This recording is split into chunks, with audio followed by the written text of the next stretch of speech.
विजु जनता दल तरफ स्वर्गत राजेंद्र ढोलकिया पुओ जय ढोलकिया को प्रार्थी कराजिबो बोली कौनसी निष्पत्ति नियागला नहीं बा घोषणा करागला नहीं।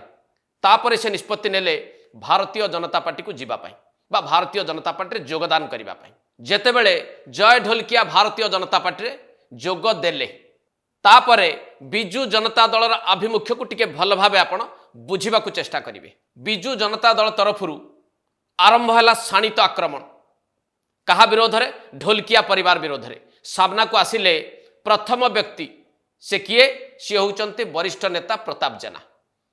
जय ढोलकिया बिक्री हो गले एवं बीजेडी सहित विश्वासघातकता से करिसंती ए कथा भी गणमाध्यम सामने कहिले प्रताप जेना।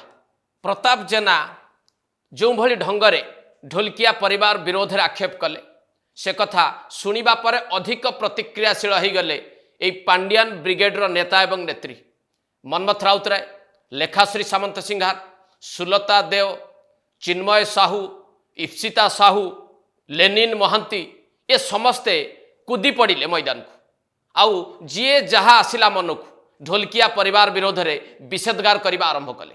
विजु जनता दल ये आभिमुख्य टिके भल भाव आप बुझंतु।